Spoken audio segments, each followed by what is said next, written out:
देखो बेटा, हम लोगों ने लास्ट लेक्चर में नॉर्मल इंसिडेंस के सारे केस पढ़ लिए थे और एक क्वेश्चन भी कर लिया था लास्ट में ये रह गया था E/T। लास्ट वाला जो क्वेश्चन जहां पे खत्म हो गया था, थोड़ा सा प्रॉब्लम हो गई थी कुछ, उसमें जो E/T है एनर्जी अपॉन टाइम, वो पावर हो जाएगा। उसमें पावर रख दो और उसको इक्वेट करा दो, ठीक है?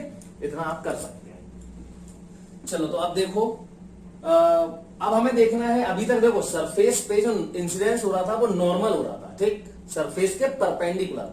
अब हम ऑब्लिक इंसिडेंट कराएंगे, ठीक, मतलब सरफेस पे जो नॉर्मल है, देखो ये नॉर्मल है, नॉर्मल के साथ किसी एंगल पे, तो हमेशा ध्यान रखना सरफेस पर जो नॉर्मल है उसके साथ थीटा एंगल पे हम इंसिडेंस कराएंगे। क्लियर?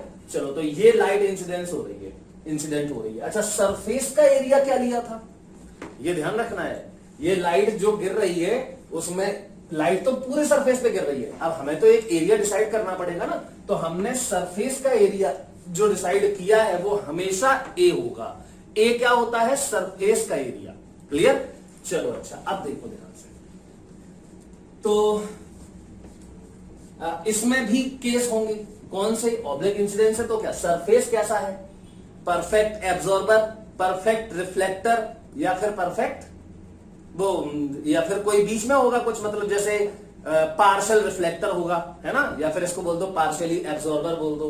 तो पहला केस हम देख रहे हैं A=1, मतलब एब्जॉर्प्शन 100% करेगा, तो परफेक्ट एब्जॉर्बर हो गया।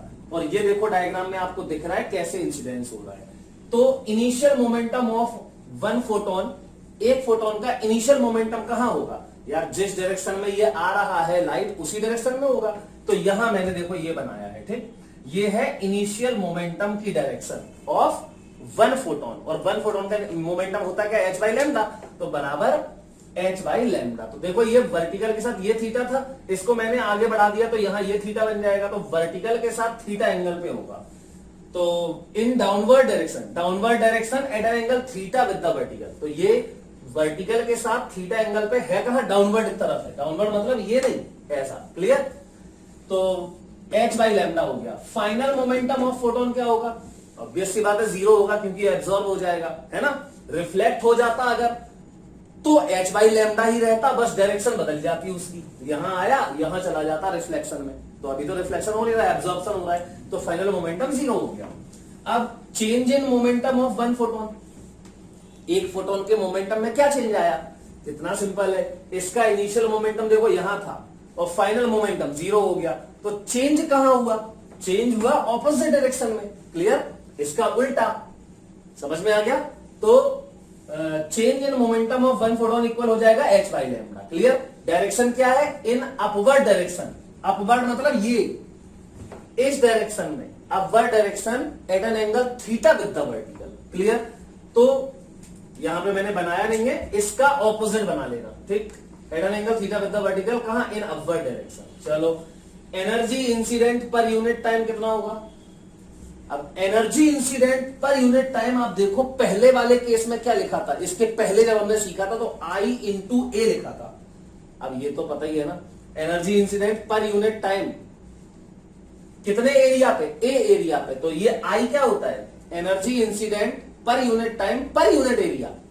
तो पर यूनिट टाइम तो निकालना है, लेकिन एरिया यूनिट नहीं है, ए है, तो ए से मल्टीप्लाई कर दिया, लेकिन इसमें ये cos थीटा क्यों आ गया, है ना। अब समझो बहुत ध्यान से बेटा, बहुत ज्यादा ध्यान से देखना, क्योंकि यहीं पे दिक्कत होती है सबको। तो इसमें दिक्कत की कोई बात नहीं है, मैंने आपको ये बताया है पहले, ये मैं पहले आपको बता चुका हूं। देखना, यहां पे मैं कितने एरिया पर एनर्जी इंसिडेंट कर रहा हूं, तो ये है वो एरिया जहां पे मैं एनर्जी इंसिडेंट कर रहा हूं, ये एरिया कितना है? ए। लेकिन बीम कैसी आ रही है? लाइट बीम देखो ऐसे आ रही है ना, और ये लाइट बीम आ रही है ऐसे। अब आपको ये तो पता है कि लाइट बीम जो आ रही है उसका क्रॉस सेक्शन एरिया कहां है, तो लाइट बीम का क्रॉस सेक्शन एरिया तो ये है ना। तो आप ये बताओ, ये जो energy incident per unit time आ रहा है, इंटेंसिटी इंटू एरिया, एरिया किसका होता है? बीम का, जहां पे लाइट आ रही है। अरे लाइट तो यहां आ रही ना भैया, लाइट का क्रॉस सेक्शन एरिया तो ये है, है ना, हमने बताया था परपेंडिकुलर टू इंसिडेंस, जो लाइट जा रही है उसके परपेंडिकुलर जो एरिया है वो लेते हैं। तो अगर ये ए है तो हमें ये ए नहीं लेना है, इंटेंसिटी वाले, ये ए तो प्रेशर में आएगा, इंटेंसिटी वाले में हम क्या लेते हैं, कौन सा एरिया लेते हैं, जिस एरिया में लाइट बीम आ रही है वो वाला एरिया लेते हैं ना। क्लियर? इस एरिया से क्या मतलब है, यहां पे लाइट देखो, इस एरिया के परपेंडिकुलर लाइट आ रही है तो ये वाला एरिया लेंगे, ये ध्यान रखना है। डेफिनेशन में भी लिखवाया है इंटेंसिटी की, मतलब एनर्जी इंसिडेंस पर यूनिट एरिया पर unit time perpendicular to area, तो ये परपेंडिकुलर टू एरिया है ना, तो ये वाला एरिया लेना पड़ेगा। तो चलो देखते हैं ये वाला एरिया कितना है। अब एक बात बताओ मुझे, ये वाला जो एरिया है इसकी डायरेक्शन कहां है, इस एरिया की डायरेक्शन तो ये होगा, है ना, और हाँ ये होगा, और यहां देखो ये वाला एंगल, ये एंगल कितना है, थीटा, है ना। अच्छा, तो इस ए वेक्टर के, ये देखो ए वेक्टर है, तो ए वेक्टर के हम दो कंपोनेंट्स कर सकते हैं, कौन सा, एक तो ये वाला ए साइन थीटा, और एक यहां जाएगा कितना, ए कॉस थीटा, और ए कॉस थीटा। अच्छा अब ये बताओ ये वाला एरिया कितना होगा, अब याद करो ये सब मैंने बताया है, जैसे प्रिज्म में बताया था, एक प्रिज्म है अगर, मतलब एक टिल्टेड सरफेस है, ये वाला, ये टिल्टेड सरफेस है, तो इसके दो कंपोनेंट होंगे, एक ये, इसका एरिया वेक्टर ये होगा, इस सरफेस का एरिया वेक्टर ये होगा, इसके दो कंपोनेंट कौन कौन से, एक तो नीचे होगा उसका एरिया वेक्टर ये होगा, और एक ये होगा उसका एरिया वेक्टर ये होगा, सबको याद होगा, या ये होगा, ठीक। तो यहां पर जो ये वाला वेक्टर है आप देख सकते हैं, इसका डायरेक्शन जो है वो, इसको अगर मैं ए डैश मान लू, इस एरिया को मैं क्या मान लू, ए डैश, तो ए डैश बराबर होगा ये ए कॉस थीटा, ए डैश की डायरेक्शन देखो यही होगी, समझ गए ना। तो ए डैश जो ये वाला एरिया है वो एक्चुअली में इसका प्रोजेक्शन है इस तरफ, इस एरिया ए का, ये ए कॉस थीटा इसके बराबर है, क्योंकि ये जो है ये वाला इस ए का प्रोजेक्शन है। तो अगर मैं ए डैश मान लू प्रोजेक्शन को, तो ए डैश बराबर क्या हो जाएगा, ए कॉस थीटा। बहुत सिंपल बात है, कम से कम 100 बार बता चुका हूं, ठीक। तो इसलिए आई इंटू एरिया, एरिया मतलब जितने एरिया में बीम आ रही है तो वो है आपका ए कॉस थीटा, तो इसलिए मैंने यहां पे आई इंटू ए कॉस थीटा लिखा है, जबकि पिछले वाले क्वेश्चंस में ऐसे इंसिडेंस हो रहा था, तो ये वाला एरिया ही बीम का एरिया भी था, इसलिए मैंने ए से मल्टीप्लाई किया था, तो आई ए कॉस थीटा। अब देखो ये ध्यान रखना है, मैं आगे भी बार बार करूंगा, ये number of photons per unit time. अब ये बताओ बेटा, टोटल एनर्जी इतनी आ रही है, इतनी एनर्जी टोटल आ रही है पर यूनिट टाइम, तो नंबर ऑफ फोटॉन्स कैसे निकाले, कैसे निकाला था पहले, टोटल एनर्जी में एक फोटोन की एनर्जी का डिवाइड, तो I A cos theta upon S T by lambda, lambda ऊपर गया, I A cos theta lambda upon S T, तो ये number of photons per unit time आ गया। अब देखो नंबर ऑफ फोटॉन्स आ गया, और मैं एक फोटोन का चेंज इन मोमेंटम पहले ही निकाल चुका हूं, इसका मतलब अब तो मैं टेंशन खत्म, टोटल चेंज इन मोमेंटम पर यूनिट टाइम भी आ जाएगा, एक फोटोन का change in momentum into number of photons कर दिया, तो टोटल चेंज इन मोमेंटम पर यूनिट टाइम ये आ गया। डायरेक्शन वही होगी जो एक फोटोन के चेंज इन मोमेंटम की है, तो एक फोटोन का मोमेंटम चेंज देखो इस तरफ है, इंसिडेंट आ रहा था इस तरफ, रुक गया, तो चेंज इन मोमेंटम इस तरफ हुआ, तो ये चेंज इन मोमेंटम है, टोटल चेंज इन मोमेंटम। अब यही फोर्स हो जाएगा क्योंकि चेंज इन मोमेंटम पर सेकेंड है ये, तो देखो अब हमें फोर्स निकालना है, तो फोर्स ऑन फोटॉन्स, तो फोर्स ऑन फोटॉन्स निकाले, हमें एक्चुअली में प्लेट पे निकालना है, तो दोनों पे निकाल दे रहे हैं, फोर्स ऑन फोटॉन्स तो यही हो गया, और डायरेक्शन यही होगी, यही डायरेक्शन होगी चेंज इन मोमेंटम की डायरेक्शन, तो फोर्स ऑन फोटॉन्स हो जाएगा, ये मल्टीप्लाई करो, देखो एच लैम्डा खत्म, आई A cos theta upon C, I A cos theta upon सी, और बेटा इसकी डायरेक्शन क्या होगी, तो मैंने अभी बताया इसकी डायरेक्शन क्या होगी, जहां पे चेंज इन मोमेंटम की डायरेक्शन है, तो ये है एफ ऑन फोटॉन्स, ये लिख दिया मैंने, ठीक।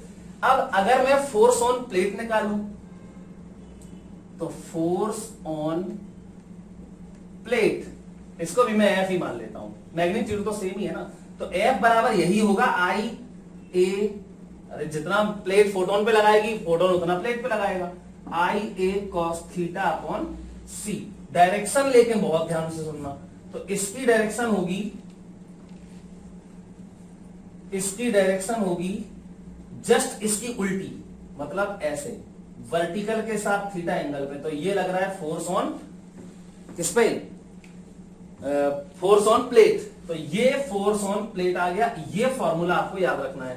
अब समझो ध्यान से। अभी ये फॉर्मूला याद मत रखना, मैं फाइनल रिजल्ट निकालूंगा जब, वो वाला याद कर लेना। जैसे पहले निकाला था केस थर्ड पार्शियल ऑब्जर्वर वाला, उसमें आर की वैल्यू डाल के दोनों केस निकाल लेते, वैसे इसमें भी आएगा। तो देखते हैं अभी। तो ये हो गया। अब प्रेशर, तो बेटा प्लेट पर देखो ध्यान से, प्लेट पर फोर्स कहां लग रहा है? तो प्लेट पे फोर्स तो ये लग रहा है ना? और एरिया कहां है प्लेट का? प्लेट का एरिया तो ये है, ये होता है ना एरिया। तो हमें क्या करना पड़ेगा? फोर्स का, प्रेशर के लिए क्या करते हैं? फोर्स का परपेंडिकुलर कंपोनेंट देखते हैं, याद है ना? तो फोर्स का परपेंडिकुलर तो कंपोनेंट तो ये होगा एफ परपेंडिकुलर। क्या आएगा? एफ कॉस थीटा, है ना? और ये वाला एफ साइन थीटा। तो क्या आपको ये एफ पैरेलल है, एफ साइन थीटा, इसको एफ पैरेलल बोल देना। आपको लगता है इस फोर्स की वजह से कोई प्रेशर लगेगा? नहीं लगेगा। तो इस फोर्स को यूज करना है। तो देखो प्रेशर ऑन प्लेट, तो प्रेशर ऑन प्लेट को मैं P बोल देता हूं। तो P बराबर क्या होगा? F perpendicular upon area. तो ये हो जाएगा F cos theta upon area क्या है? A। तो यहां देखो प्रेशर बराबर F cos थीटा, तो ये है F I A cos theta, मतलब I A cos square theta upon area into c. Area से एरिया कैंसिल, ठीक? इस फोर्स को यहां डाल दोगे ना। तो ये देखो प्रेशर का फॉर्मूला हमारा आ गया, ठीक? अब इससे और वेरीफाई करना चाहते हो, अगर मैं इस लाइट को ऐसे भेज दूं तो थीटा की वैल्यू देखो 90 डिग्री हो जाएगी, और थीटा 90 हो जाएगा तो cos 90 जीरो हो जाएगा, मतलब कोई प्रेशर नहीं लगेगा। और अगर मैं इस थीटा को ऐसे कर दूं, मतलब जीरो कर दूं, नॉर्मल इंसिडेंस कर दो, तो ऐसे गिरेगा, तो थीटा जीरो हो जाएगा। थीटा जीरो cos जीरो 1, देखो आई बाई सी आ गया, वही पहले वाला। तो कोई डिफरेंस नहीं है, सब वेरीफाई कर सकते हो आप लोग, ठीक?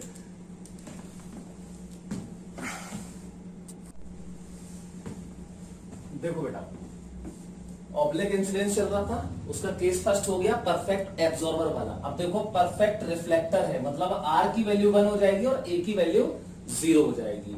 तो बिल्कुल सरल है। पहले मैं यहां बता देता हूं आपको, इंसिडेंस वैसे ही हो रहा है जैसे पहले भेज रहे थे। तो देखो एक फोटोन ये आ रहा है। अब यहां पे क्या डिफरेंस होगा पिछले केसेस से? तो देखना सरल है बिल्कुल। यहां एक फोटोन आया, मतलब इसका मोमेंटम ऐसा है, कितना? h बाई लैम्डा, देखो ये लिखा है।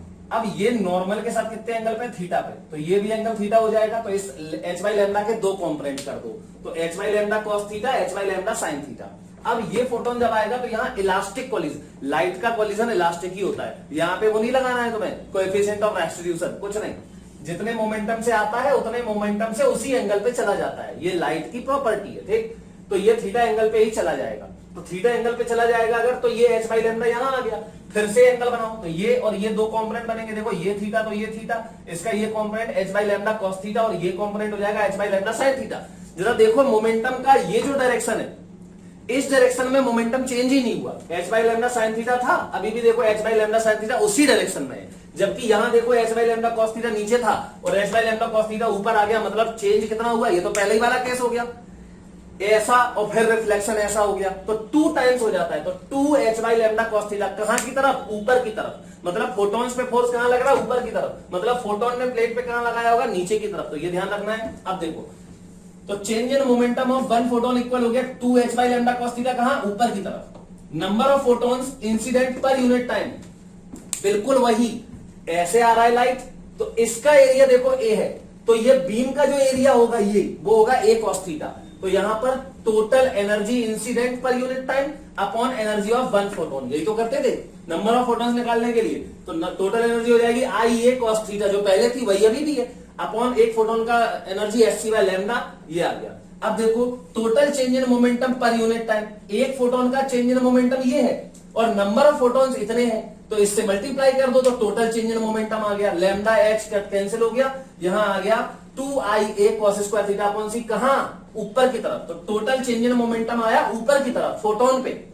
तो फोर्स ऑन प्लेट, अब ये तो फोटोन पे फोर्स है, चेंज इन मोमेंटम पर सेकेंड ही तो फोर्स होता है ऊपर की तरफ, किस पे, फोटोन्स पे, और प्लेट पे देखो फोर्स ऑन प्लेट नीचे की तरफ इतना ही, तो ये आ गया। अब देखो, अच्छा ये फोर्स है कैसा, देखो परपेंडिकुलर है इस प्लेट पर, प्लेट पे जो फोर्स लग रहा है वो परपेंडिकुलर लग रहा है, तो हमें प्रेशर निकालने के लिए क्या करना है, हम फोर्स अपॉन पर एरिया, और फोर्स पूरा परपेंडिकुलर है इसलिए कंपोनेंट लेने की जरूरत नहीं है फोर्स का, तो ये एक कैंसिल हो जाएगा इसका, तो ये आ गया। आई थिंक इतनी बात समझ गए होंगे। इससे भी सॉल्व कर सकते हो वही, अगर फिर से मैं थीटा बराबर क्या कर दूं, ये थीटा को जीरो कर दूं मतलब ऐसा, तो थीटा को जीरो कर दूं मतलब ऐसा नॉर्मल इंसिडेंस, तो देखो वही आ गया, ये 1 हो जाएगा, तो 2I/c, क्योंकि ये परफेक्ट रिफ्लेक्टर है, और याद करो रिफ्लेक्टर में ऐसे और ऐसे जाता था जब नॉर्मल इंसिडेंस में, तो 2I/c आता था, और अगर मैं थीटा को 90 कर दूं तो फिर से जीरो हो जाएगा। क्लियर? आई होप ये बात समझ गए होंगे। देखो बेटा, अब इसका केस थर्ड है। केस थर्ड क्या है, पार्शली रिफ्लेक्टर है ये, मतलब आर की वैल्यू लेस देन 1 है और ग्रेटर देन 0 है, और a प्लस आर इक्वल 1 होता है, ये आपको पता है। अब बिल्कुल एज इट इज है जैसे हमने नॉर्मल इंसिडेंस में केस थर्ड किया था, बिल्कुल वही है। देखो, change in momentum of one photon when it is reflected, ये अभी दो केस हमने पढ़े इसके पहले, एब्जॉर्ब्ड और reflected, case first case second oblique incidence का, तो वही हमें इसमें भी यूज करना है। Change in momentum of one photon when reflected, जब ये रिफ्लेक्ट होता है तो अभी जस्ट केस सेकंड पढ़ा है, ऊपर की तरफ चेंज इन मोमेंटम होता है कितना, 2h cos theta upon lambda, ठीक, और ये वर्टिकली अपवर्ड फोटोन का चेंज इन मोमेंटम। अब change in momentum of one photon when it is absorbed, तो क्या आता था, जब ये फोटोन ऐसे आ रहा है और एब्सॉर्ब हो गया तो इसका इनिशियल मोमेंटम ये है, फाइनल मोमेंटम 0 हो गया, तो चेंज इन मोमेंटम h/λ हो गया, और डायरेक्शन ये हो गई। क्लियर? तो h/λ change in momentum in opposite direction of incidence, incidence अगर ऐसा है तो इसके ऑपोजिट डायरेक्शन में चेंज होता है, केस फर्स्ट देख लेना, ये हो गया, मतलब ये डायरेक्शन बना दिया हमने, ठीक। एनर्जी इंसिडेंट, अब देखो ये है एक फोटोन रिफ्लेक्टेड वाले का मोमेंटम चेंज, ये है एक फोटोन एब्सॉर्ब वाले का मोमेंटम चेंज। अब डायरेक्शन भी पता है मुझे, अब अगर मुझे नंबर ऑफ रिफ्लेक्टेड फोटोन्स और नंबर ऑफ एब्सॉर्ब फोटोन्स पता चल जाए तो मैं total change in momentum of reflected photons निकाल लूंगा और total change in momentum of absorb photons निकाल लूंगा। फोर्स की डायरेक्शन मुझे पता ही है, रिफ्लेक्टेड फोटोन्स की वजह से रिफ्लेक्टेड फोटोन्स पर फोर्स ऐसे लगेगा, एब्सॉर्ब फोटोन्स पर फोर्स ऐसे लगेगा, इनका रिजल्टेंट नेट फोर्स हो जाएगा टोटल फोटोन्स पर। क्लियर? और मुझे निकालना है प्लेट पर, तो प्लेट पे अगर मैं इन वाले फोटोन्स की वजह से देखूं, रिफ्लेक्टेड की वजह से तो नीचे लगेगा डाउनवर्ड, और एब्सॉर्ब फोटोन्स की वजह से देखूं तो ऐसे लगेगा। क्लियर? अब उन दोनों का नेट फोर्स निकाल देंगे तो प्लेट पे नेट फोर्स आ जाएगा। तो मैं क्या करूं, अब मुझे number of reflected and absorb photons निकालने हैं, तो पहले तो टोटल निकालो। तो energy incident per unit time, total energy कितनी आ रही थी, I cos थीटा ऐसे आ रही थी, ये एरिया ए था, ठीक, तो ये वाला एरिया A cos थीटा था, तो I into A cos theta. Total number of incident photons क्या करना है, टोटल एनर्जी अपॉन एक फोटोन की एनर्जी, ये आ गया। नंबर ऑफ रिफ्लेक्टेड फोटोन्स अब बता चुके हैं, रिफ्लेक्टेड फोटोन्स का नंबर निकालने के लिए क्या करते हैं, टोटल नंबर ऑफ फोटोन्स में R से मल्टीप्लाई, तो कर दिया। नंबर ऑफ एब्सॉर्ब फोटोन्स कैसे निकालोगे, कुछ नहीं, टोटल नंबर ऑफ फोटोन्स में A से मल्टीप्लाई, एब्सॉर्बिविटी या एब्सॉर्बटेंस से मल्टीप्लाई, उस ए की वैल्यू क्या हो गया, 1 - R, ये लिखा हुआ है, ठीक, तो ये हो गया। अब force on plate due to reflected photons, तो रिफ्लेक्टेड फोटोन्स की वजह से फोर्स कहां लगेगा, ऊपर की तरफ, लेकिन फोटोन्स पे लगेगा, प्लेट पर कहां लगेगा, नीचे की तरफ। तो देखो मैंने ये रिप्रेजेंट कर दिया है, force due to reflected photons FR। कैसे निकालेंगे, number of reflected photons into change in momentum of one reflected photon. तो नंबर ऑफ रिफ्लेक्टेड फोटोन्स देखो ये लिखा हुआ है, और change in momentum of one reflected photon ये लिखा हुआ है, और ये पर सेकेंड ही है, इसलिए फोर्स हो जाएगा, ठीक। तो ये फोर्स आ गया हमारा डाउनवर्ड प्लेट पर, ये प्लेट पे लिखा है मैंने, देखो ऐसा ही force on plate due to absorb photons लिखोगे तो ये number of absorb photons into एक फोटोन का चेंज इन मोमेंटम, और डायरेक्शन क्या होती है, फोटोन का मोमेंटम चेंज इस तरफ है, मतलब फोटोन पे फोर्स इस तरफ है, रिफ्लेक्ट एब्सॉर्ब वाले पे, तो प्लेट पे ऐसे लगाएगा ये, तो ये लिखा हुआ है प्लेट पर, ठीक, FA ये आ गया। अब इसका नेट कैसे निकाले हम, तो कितना सिंपल है, ये लो, ये प्लेट है, इस पर नेट फोर्स, तो एक फोर्स तो है कौन सा, डाउनवर्ड डायरेक्शन में FR, और एक फोर्स है यहां कितना एफ ए। ओके, अब ये एंगल कितना है थीटा। तो नेट फोर्स निकालने के लिए क्या करना है, कितना सरल है, नेट फोर्स एफ बराबर under root F A square plus F R square plus 2 F R F A cos theta, A square under root A square plus B square plus 2 A B cos theta. खत्म, ये हो गया F net. ये आप लोग खुद निकालोगे, ठीक। अब अगर मुझसे कहे प्रेशर बताओ, तो प्रेशर का देखो, प्रेशर में बड़ा सिंपल है। प्रेशर यहां लिख देता हूं, ठीक। तो प्रेशर P बराबर, प्रेशर P के लिए मैंने क्या बोला था, एरिया। तो एरिया तो ये है, ये एरिया है, और इस पे परपेंडिकुलर फोर्स। तो एफ ए का यहां पे कंपोनेंट आएगा एफ ए कॉस थीटा, और यहां आएगा एफ ए साइन थीटा। तो क्या तुम्हें लगता है एफ ए साइन थीटा की वजह से प्रेशर लगेगा? नहीं लगेगा। तो यहां पे क्या आ जाएगा, F R plus F A cos theta upon area. खत्म। तो एफ ए और एफ आर सब कुछ लिखा हुआ है, देखो ये लिखा है, ये लिखा है, यहां डाल दोगे प्रेशर आ जाएगा। खत्म, clear.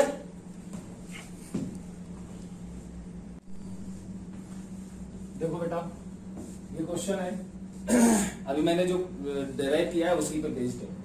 A light of intensity 2 kilowatt पर मीटर स्क्वायर, किलो है 10⁻³ से मल्टीप्लाई कर देंगे, falls on a plane mirror which is perfectly reflective, angle of incidence is 30 degree. मतलब ये है कुछ ऐसा, ये नॉर्मल, और नॉर्मल के साथ ये देखो 30 डिग्री पे आ रहा है, मतलब ये 30 डिग्री है। नॉर्मल के साथ जो एंगल होता है उसे बोलते हैं एंगल ऑफ इंसिडेंस। तो वही केस है ये वाला, समझे ना। ये सॉरी, ये एच बाई लैम्डा, ये H by lambda cos theta, ये H by lambda sine theta, और ये इसी एंगल पे चला जाता है। तो इसके भी दो कंपोनेंट, ये एच बाई लैम्डा होता है, ये थीटा होता है, ये H by lambda cos theta. समझे ना। अब आप चाहो तो पूरा प्रोसेस फॉलो करके कर सकते हो, नहीं तो हमें सीधा फॉर्मूला पता है इस केस का, है ना। तो इस केस का फॉर्मूला क्या है, 2i a cos square theta upon c रख दो। तो 2i की value 2 × 10⁻³ cos square theta cos 30 √3/2 3/4 हो जाएगा upon c 3 × 10⁻8 speed of light, सब कैंसिल हो गया, 10⁻⁻5 न्यूटन पर मीटर स्क्वायर आ गया। अब आप चाहो तो पहले इसका जो डेरिवेशन था उसको देख के पूरा सॉल्व कर सकते हो, समझे ना। तो आई थिंक ये बात सब लोग समझ गए होंगे, क्लियर। अब हम लोग आगे बढ़ेंगे और रेडिएशन जो प्रेशर है, अभी हमने क्या सीखा, फोर्स निकालना सीखा रेडिएशन की वजह से, और प्रेशर निकालना सीखा रेडिएशन की वजह से, है ना। यही तो सीखा अभी तक हमने। अब लेकिन विशेष रूप बात क्या है कि अभी तक हमने सिर्फ प्लेन सरफेसेस पे सीखा है ना। अब अगर कर्व्ड सरफेस हो, मान लो कोन हो या स्फेयर हो, और फिर हम लाइट इंसिडेंट कर दें, तब कितना फोर्स लगेगा, है ना। तो अब टेंशन में आगे होगे, सोच रहे होगे यही इतना बेकार था, तो अब ये वाला कितना बेकार होगा। तो लेकिन नहीं, ये सिंपल है, देखो बहुत सिंपल है, क्योंकि इसमें हर केस में एक ही फॉर्मूला होता है। मतलब फोर्स अलग अलग नहीं होता, चाहे सरफेस परफेक्ट एब्जॉर्बर हो, चाहे रिफ्लेक्टर हो, चाहे पार्शियल एब्जॉर्बर रिफ्लेक्टर हो, कुछ भी हो, फोर्स का फॉर्मूला सेम रहेगा, ठीक। तो देखते हैं, मान लेते हैं मैंने माना कि ये एक स्फेयर है, ठीक। ये हमारे पास क्या है, स्फेयर है, और यहां से पूरे यहां पे लाइट आ रही है ऐसी, मतलब पूरे स्फेयर पे गिर रही है। तो अपन को क्या करना है, इस स्फेयर पे फोर्स निकालना है। सबसे पहले तो ये देखो कि ये लाइट ऐसे ज्यादा से ज्यादा यहां आ सकती है ना। ये तो क्या आधा हेमीस्फेयर एक्सपोज होगा लाइट के सामने? नहीं होगा। तो फोर्स सिर्फ आधे हेमीस्फेयर पे लगेगा, ये ध्यान रखें, ठीक। चलो सिंपल सी बात थी ये तो, है ना। अब देखो मैंने क्या किया, यहां लाइट मैंने ऐसे इंसिडेंट करी, देखना ध्यान से, ये लाइट ऐसे इंसिडेंट हो रही है, पूरे में हो रही है, ठीक, ऐसे। ओके, चलो इस लाइट की इंटेंसिटी क्या है, आई। अब बेटा हमें इस पे फोर्स निकालना है, तो हम वही प्रोसेस फॉलो करेंगे जो हमने अभी सीखा था। तो देखो क्या सीखा था हमने, सुनना। यहां से आप यहां पे पहले तो जाते हैं, कितने, देखो ये रेफरेंस लाइन बना देते हैं, ठीक। ये हो गई रेफरेंस लाइन, इसको ये रेफरेंस लाइन के साथ ये एंगल थीटा पे गए हम, और फिर डी थीटा पे चले जाओ, फिर ये चले गए, देखो ये कितना है, ये डी थीटा। ओके, चलो तो यहां पर आपको ये जो एलिमेंट मिलेगा, यहां पे हॉलो स्फेयर है ये, तो यहां पर एक रिंग बना लो, देखना कैसे रिंग बना ले।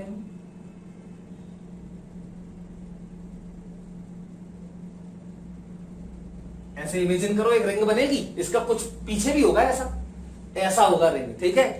अच्छा, अब इस रिंग का एरिया वेक्टर कहां होगा, बहुत आराम से करेंगे। इस रिंग का एरिया वेक्टर कहां होगा? अच्छा, तो पहले तो इस रिंग का टोटल एरिया मैंने माना डीए, क्या माना? डीए। तो एरिया ऑफ कौन सा? Small area. तो स्मॉल एरिया ऑफ क्या लिखना है हमें यहां पे? फोर्स ऑन स्फीयर kept या placed inside a parallel beam of light of intensity I। चलो, तो स्मॉल एरिया ऑफ रिंग, तो बेटा ये डीए मान लेते हैं। तो डीए बराबर क्या होगा? सबसे पहले तो ये देखो, इसकी रेडियस कितनी है? स्फीयर की रेडियस है कैपिटल आर, ये कैपिटल आर है। तो इस रिंग की रेडियस ये होगी, देखो ये रिंग की रेडियस है, तो ये तो आर का ये कॉस थीटा कॉम्पोनेंट और ये साइन थीटा कॉम्पोनेंट, तो ये स्मॉल आर जो होगा वो हो जाएगा आर साइन थीटा। तो इसका एरिया कैसे निकालोगे? कौन सा एरिया? ये वाला एरिया, ये वाला, और इसके पीछे आधा पार्ट है, तो रिंग का एरिया होगा सरकमफ्रेंस इनटू ब्रेड्थ, ठीक। तो सरकमफ्रेंस कितनी होगी? 2 पाई स्मॉल आर की जगह पे आर साइन थीटा, और इनटू विड्थ, तो इसकी विड्थ तो ये दिख रही है, ये वाला पार्ट, ये क्या है? अब देखो ये आर और ये डी थीटा, तो वो हो जाएगा आर डी थीटा, तो ये हो गया आर डी थीटा। मतलब कि चलो ये लिख देंगे बाद में, इतनी बात क्लियर है। ये तो एरिया निकाल लिया हमने। अब बेटा ये बताओ, इतने एरिया पर कितने फोटोन गिर रहे हैं? पहले एक बात और, इसका एरिया वेक्टर कहां होगा? इसका एरिया वेक्टर देखो, सरफेस स्फीयर के सरफेस पे कहीं पे भी एरिया लो क्या होता है? Radially outward. तो यहां एरिया वेक्टर तो हो गया परपेंडिकुलर कुल मिला के, तो ये हो जाएगा एरिया वेक्टर इस तरफ, कहीं भी मान लो, यहां मान लो या यहां मान लो, क्लियर? ओके। तो अब थोड़ा सा ध्यान दो, तो एरिया वेक्टर पे ये परपेंडिकुलर है, मतलब कि ये कुछ एंगल होगा कितना? थीटा। देखो अगर ये थीटा है तो ये भी थीटा होगा, मतलब लाइट जो है, अभी हमने प्लेन सरफेस पे पढ़ा था नॉर्मल इंसिडेंस और ऑब्लिक इंसिडेंस। तो नॉर्मल ऑब्लिक इंसिडेंस में क्या होता था? सरफेस पे जो नॉर्मल है परपेंडिकुलर, उसके साथ थीटा एंगल, देखो यहां पे भी वही है, क्लियर? सरफेस पर नॉर्मल के साथ थीटा एंगल है। अच्छा, अब ये ध्यान रखना, इस पे पूरा ऐसे लाइट गिर रहा है, ऐसे ही पूरे पे, मतलब इस रिंग के हर पार्ट पे जो लाइट गिरेगी उसका नॉर्मल के साथ एंगल थीटा ही होगा, समझ गए ना? इस रिंग के लिए यहां पे देख लो, यहां पे जो लाइट गिरेगी, अगर मैं यहां पे बना दूं तो इसका एरिया वेक्टर बनेगा कैसे? ऐसे, और रिंग का जो वो है एरिया वेक्टर, ये एरिया वेक्टर ये है, और लाइट ऐसे गिर रही है, तो देखो ये थीटा बनेगा, सिमेट्रिक होगा, पूरे रिंग में सिमेट्रिक होगा, तो ये हो जाएगा। अब देखो नंबर ऑफ फोटॉन्स जो आ रहे हैं वो कितने आ रहे हैं यूनिट एरिया में, पर यूनिट एरिया में नंबर ऑफ फोटॉन्स कितने आ रहे हैं? तो सबसे पहले number of photons per unit area,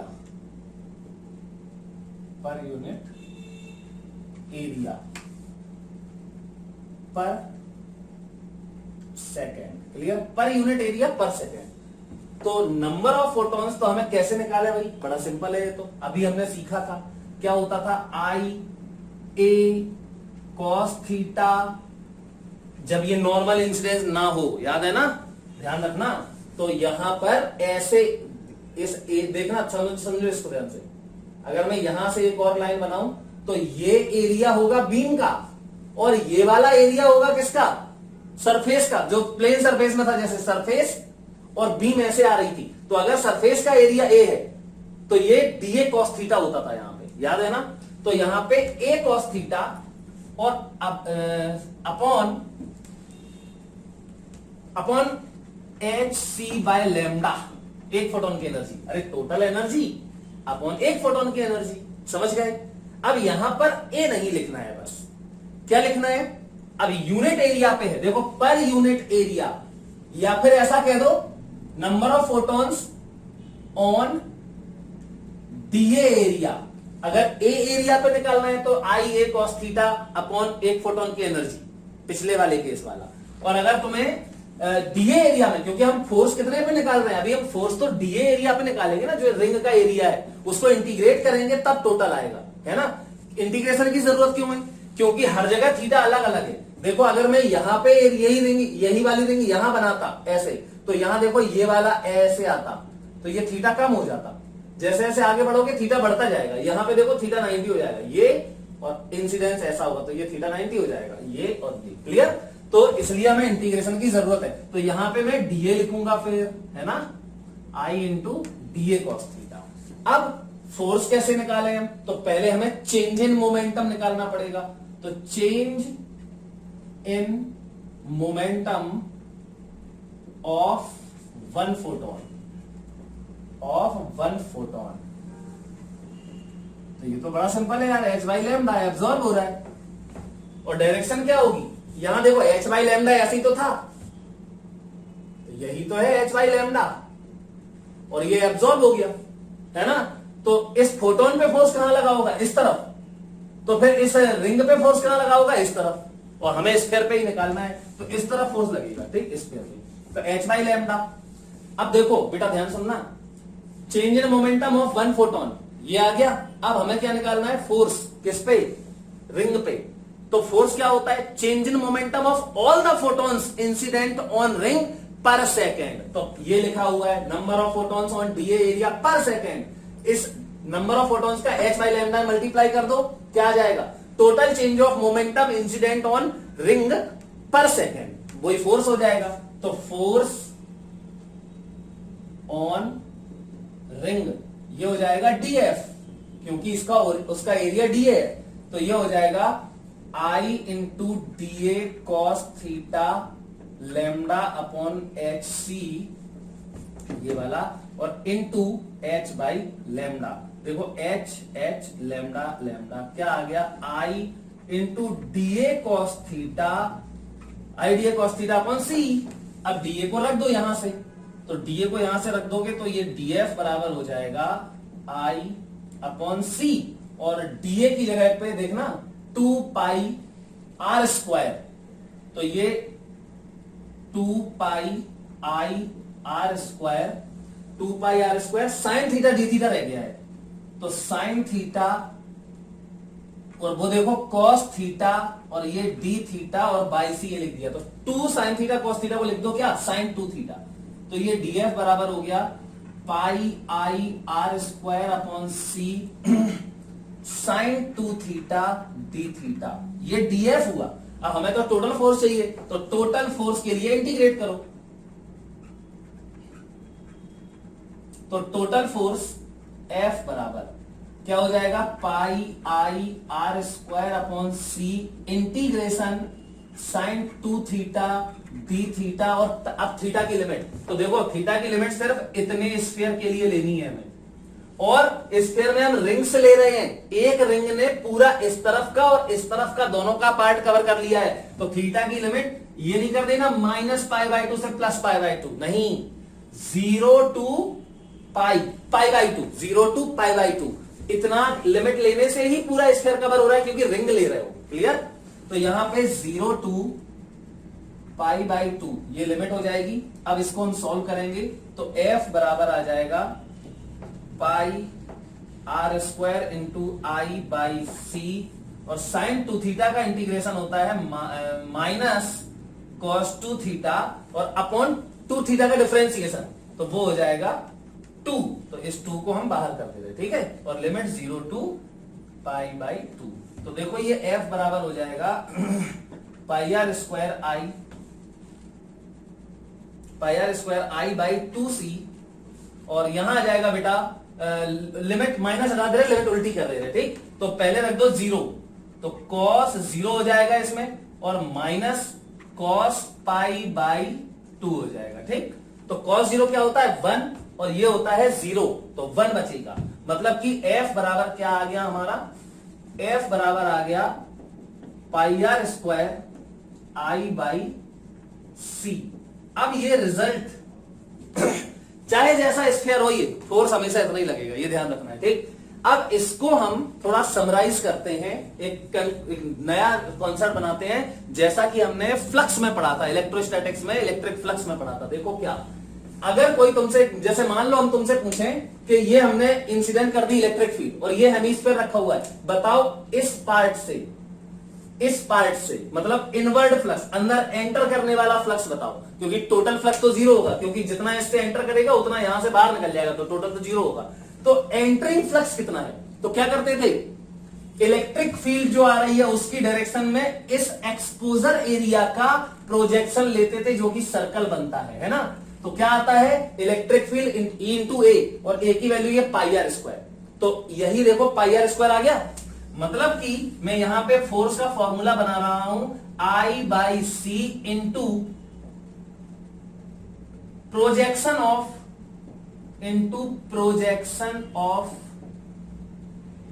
exposure area, बस। अब आप किसी भी केस को सॉल्व कर सकते हो। मान लो हम इसी स्फीयर की जगह पे एक सिलेंडर ले लेते हैं, तो चलो मैं यहां पे ले लेता हूं, ये सिलेंडर है, मान लो ये हाइट है इसकी h और रेडियस है r, और ऐसे हमने लाइट इंसिडेंट कर दी, ठीक। अब कह रहा है बताओ इसके इस वाले पार्ट पे फोर्स, इसी पे लगेगा, यहां थोड़ी एक्सपोजर हो रहा है, तो इस वाले इंटेंसिटी आई है, तो बताओ कितना फोर्स लगेगा। तो मैं यहां लिख देता हूं एक लाइन में, देखो F बराबर हो जाएगा इसका एक्सपोजर एरिया इसका देखो बेटा ऐसा, इसका जो एक्सपोजर एरिया होगा वो ये होगा, है ना, मतलब ऐसा, यही तो आएगा। और ये क्या है, ये एक रेक्टेंगल है जिसकी ब्रेड्थ है कितनी, 2r, डायमीटर के बराबर, और हाइट है h, तो इसका हो जाएगा 2r इंटू h एरिया। तो यहां पे F बराबर हो जाएगा I by C into projected area हो जाएगा इसका 2RH, ठीक। ऐसे ही कोण रख दें, तो मान लो हमने कोण रख दिया, ये समझ गए होंगे, मान लो हम यहां पे एक कोण रख देते हैं ऐसे, ठीक। अब इसका कोण का क्या आएगा, तो ये हाइट h है और ये क्या है, ये h है और ये r है। तो अब इसमें देखो एक कोण का प्रोजेक्शन इसके परपेंडिकुलर ऐसा, तो ये बनेगा एक ट्राइंगल, और ट्राइंगल में ये क्या होगा, ये होगा 2r बेस और हाइट होगी h, तो 2r इंटू h आ जाएगा। तो आई थिंक ये बात सभी लोग जरूर समझ गए होंगे। अब हम लोग कुछ क्वेश्चंस और करेंगे, किसके, फोटो इलेक्ट्रिक इफेक्ट के, ठीक है। ये रेडिएशन खत्म हो गया पूरा। देखो बेटा, कह रहा है कि a metal surface is illuminated by light of two different wavelengths, ये λ1 और ये λ2 नैनोमीटर में दिया है, ठीक। अच्छा, मैंने आपको एक फॉर्मूला पहले ही बता दिया है, hc को क्या लिखते हैं हम, तो h की वैल्यू होती है 6.625 इंटू 10⁻⁻34, इसकी यूनिट होती है जूल सेकेंड, ठीक है। और C होता है इंटू 3 इंटू 10⁸ मीटर पर सेकेंड। यहां लिख देता हूं, मैं दिखाई दे रहा होगा वहां पे, HC बराबर 6.625 इंटू 10⁻⁻34 जूल इंटू सेकेंड, और इंटू C की वैल्यू होती है 3 इंटू 10⁸ मीटर पर सेकेंड। तो देखो सेकेंड से सेकेंड खत्म, बराबर 6.625 इंटू 3 इंटू 10⁻⁻34 और 8 30 -26 बचेगा ये, ठीक। क्या बचा, जूल, तो जूल को हटा दो, इलेक्ट्रॉन वोल्ट बना दो, तो क्या करते हैं, डिवाइड करोगे किससे, 1.6 इंटू 10⁻⁻19 से, तो यहां बन जाएगा ये इलेक्ट्रॉन वोल्ट जूल की जगह पे, और मीटर है इसको लिख दो 10⁻10 एंगस्ट्रॉम, समझ गए। तो ये सॉल्व करोगे तो ये इलेक्ट्रॉन वोल्ट एंगस्ट्रॉम आ जाएगा, और ये वैल्यू बचेगी, आप सॉल्व करके देख लेना, 12,400, ठीक। ये इस तरीके से लिख देते हैं हम। अब अगर मैं यहां पे एंगस्ट्रॉम ना लिखूं, नैनोमीटर लिखूं, तो यहां एक जीरो कम हो जाएगी। एंगस्ट्रॉम में क्या होता है, 10⁻⁻10 मीटर, और नैनोमीटर में 10⁻⁹ मीटर, तो यहां से 1240 बचेगा ये, तो यहां पे मैं इसको यूज करूंगा। तो चलो अब ये तो ध्यान रखना। अब यहां देखो, तो कह रहा है कि हमने λ1 ये यूज किया, λ2 ये यूज किया किसी मेटल सरफेस पे, तो मैक्सिमम स्पीड मतलब जो इलेक्ट्रॉन निकले उनकी मैक्सिमम स्पीड हमें दिखी कितनी, U1 और U2, समझ गए। और इनका रेशियो क्या था, U1:U2 बराबर 2:1। तो अगर U1 अपॉन U2 2:1 है तो काइनेटिक एनर्जी का रेशियो क्या होगा, K1 upon K2 half M, U1 4:1 आ जाएगा, ठीक। और एंड HC की वैल्यू, चलो इसने दिया है, देखो HC की वैल्यू ये दिया है इसने 1240 इलेक्ट्रॉन वोल्ट नैनोमीटर, तो ये ऐसे आता है। The work function of the metal is nearly, क्या कह रहा है, वर्क फंक्शन बता दो, तो वर्क फंक्शन मेटल का फाई मान लेते हैं। तो पहले केस में इक्वेशन लगाओ, हम जानते क्या है, पहले ये बताओ, फोटो इलेक्ट्रिक इक्वेशन क्या है आइंस्टाइन की, Ke max equal SC/λ minus 5, यही तो है। इसमें वैल्यूज डालो, तो Ke max की जगह पे K1 डाल दिया, K1 बराबर SC/λ1 माइनस 5। फाई थोड़ी बदलता है किसी मेटल का, अलग अलग वेवलेंथ डालने से मेटल का फाई थोड़ी बदलेगा, वर्क फंक्शन तो कांस्टेंट रहता है। तो ये हो गई फर्स्ट इक्वेशन, ये हो गई सेकंड इक्वेशन, डिवाइड किया तो ये K1 अपॉन K2 4:1 हो गया, ये आ गया, क्रॉस मल्टीप्लाई कर दिया, क्रॉस मल्टीप्लाई कर दिया, ठीक, ये आ गया, फाई को एक तरफ कर लिया और यहाँ SC कॉमन ले लिया, तो SC की वैल्यू में रख दी 1240 इलेक्ट्रॉन वोल्ट नैनोमीटर, HC की वैल्यू वो लिखी है 1240 इलेक्ट्रॉन वोल्ट नैनोमीटर, क्यों, क्योंकि वेवलेंथ नैनोमीटर में दी गई। तो 4/310 नैनोमीटर माइनस 1/248 नैनोमीटर, देखो नैनोमीटर नैनोमीटर, ये नैनोमीटर खत्म, क्या बचा इलेक्ट्रॉन वोल्ट। तो यहाँ पे फाई की वैल्यू सॉल्व करो, इसको सॉल्व करके यहाँ डिवाइड कर दो 3 से, तो ये जो भी आएगा इलेक्ट्रॉन वोल्ट में आ जाएगा। क्लियर, इस तरीके से हमने इस क्वेश्चन को सॉल्व कर दिया। देखो बेटा, ये बहुत अच्छा क्वेश्चन है, ट्रिकी क्वेश्चन है, ये एडवांस में आ चुका है, ठीक, शायद 2014 में आया था। तो देखो कह रहा है photons of energy 5 electron volt, मतलब यहां से जो फोटोन आ रहे हैं उनकी एनर्जी क्या होती है, एच होती है, और वो दिया है 5 electron volt. Are incident on cathode, ये कैथोड है, ये एनोड है। इलेक्ट्रॉन्स, अब देखो यहां से फोटोन आ रहा है तो यहां से इलेक्ट्रॉन निकलेगा, तो ये जा रहे हैं देखो इलेक्ट्रॉन, ठीक। तो electrons reaching on anode have kinetic energy, अब यहां पे जो इलेक्ट्रॉन पहुंच रहे हैं उनकी काइनेटिक एनर्जी जब देखी गई तो varying from, kinetic energy is varying from 6 electron volt to 8 electron volt, मतलब यहां पर पहुंचने पे जो इलेक्ट्रॉन की काइनेटिक एनर्जी है वो 6 इलेक्ट्रॉन वोल्ट से 8 इलेक्ट्रॉन वोल्ट तक है। क्लियर, चलो भाई 6 electron volt to 8 electron volt, okay. अब बेटा एक बात सोचो, सबसे पहले तो ये है कि ये बैटरी देखो लगी है कितने वोल्ट की, 5 वोल्ट की, मतलब ये पॉजिटिव और ये नेगेटिव, देखो पॉजिटिव नेगेटिव है, तो इलेक्ट्रिक फील्ड कहां होगी, इस तरफ, और अगर इलेक्ट्रिक फील्ड इस तरफ है तो इलेक्ट्रॉन ऐसे भागेगा, फोर्स लगेगा इलेक्ट्रॉन पे ऐसे, मतलब ये 5 वोल्ट से इलेक्ट्रॉन को पहले तो यहां से यहां तक पहुंचने में एनर्जी कितनी बढ़ जाएगी, काइनेटिक एनर्जी कितनी मिलेगी, तो kinetic energy gain by electron by battery, तो kinetic energy gained by battery, gained by electron from battery या by battery, तो पहले तो बैटरी की वजह से ही इसको कितना मिल जाएगा, 5 इलेक्ट्रॉन वोल्ट मिल जाएगी। अरे 1 वोल्ट से एक वोल्ट पोटेंशियल डिफरेंस से एक्सलेट होने पे जो काइनेटिक एनर्जी मिलती है उसे क्या बोलते हैं, 1 इलेक्ट्रॉन वोल्ट, ठीक है। या ऐसे देख लो, W बराबर काइनेटिक एनर्जी बराबर क्या होता है, Q इंटू पोटेंशियल डिफरेंस, सबको पता है। अब Q की जगह पे क्या है, इलेक्ट्रॉन, तो देखो EV 1 इलेक्ट्रॉन वोल्ट एनर्जी हो गई है, अगर 2 वोल्ट होता तो ये 2 भी लिखते, तो 2 यहां कर दो तो 2 इलेक्ट्रॉन वोल्ट एनर्जी मिल गई, 3 वोल्ट आता तो 3 भी लिखते, तो यहां पे क्या मिल जाता, 3 इलेक्ट्रॉन वोल्ट। तो सीधी सी बात है, जितने वोल्ट से इलेक्ट्रॉन एक्सेलरेट होता है उतने ही इलेक्ट्रॉन वोल्ट इलेक्ट्रॉन के पास काइनेटिक एनर्जी होती है, डेफिनेशन है 1 इलेक्ट्रॉन वोल्ट की, ठीक। तो 5 इलेक्ट्रॉन वोल्ट तो यहां से यहां तक इलेक्ट्रॉन को इससे ही मिल गई। क्लियर, अच्छा अब ये सोचो, यहां पे जब ये हमने मेजर किया जब, तो यहां पे काइनेटिक एनर्जी कितनी मिली, 6 to 8। इसका मतलब ये हुआ, अगर मैं 6 वाले को देखूं, अगर मैं यहां पे जो इलेक्ट्रॉन पहुंच रहा है उसकी 6 वोल्ट एनर्जी है, अगर 6 इलेक्ट्रॉन वोल्ट एनर्जी है। अब आपको पता है कि यहां से जो इलेक्ट्रॉन्स निकलते हैं वो अलग अलग काइनेटिक एनर्जी के निकलते हैं, क्यों, देखो जैसे मान लो 5 इलेक्ट्रॉन वोल्ट यहां से आ रहा है, ठीक, मैं मान लेता हूं कि इसका वर्क फंक्शन है 2 इलेक्ट्रॉन वोल्ट, मान लेते हैं, ठीक। तो कुछ इलेक्ट्रॉन तो सरफेस से ही निकलेंगे, तो वो तो 2 इलेक्ट्रॉन वोल्ट खर्च करके निकल आएंगे, तो उनके पास काइनेटिक एनर्जी होगी 3 इलेक्ट्रॉन वोल्ट। और जो इलेक्ट्रॉन अंदर से निकलेंगे यहां से, वो जब सरफेस तक पहुंचेंगे तो पहले ही कॉलिजन्स में उसकी कुछ एनर्जी खर्च हो जाएगी। मान लो 2 कॉलिजन हो गई और एक कॉलिजन में 1 इलेक्ट्रॉन वोल्ट एनर्जी लॉस होती है, मान लेते हैं। तो यहां से यहां तक आने में 2 कॉलिजन होंगे तो 2 इलेक्ट्रॉन वोल्ट तो इसकी यहीं आने में खर्च हो गई, और फिर ये बाहर निकलेगा तो वर्क फंक्शन के बराबर फिर खर्च होगी, मतलब 2 इलेक्ट्रॉन वोल्ट और खर्च होगी, मान लेते हैं। तो टोटल खर्च हो गई 4 इलेक्ट्रॉन वोल्ट। अब ये 1 इलेक्ट्रॉन वोल्ट से आगे बढ़ेगा, क्लियर। तो 1 इलेक्ट्रॉन वोल्ट से आगे बढ़ेगा और 5 इलेक्ट्रॉन वोल्ट इससे मिलेगी तो 6 इलेक्ट्रॉन वोल्ट हो जाएगी, ठीक।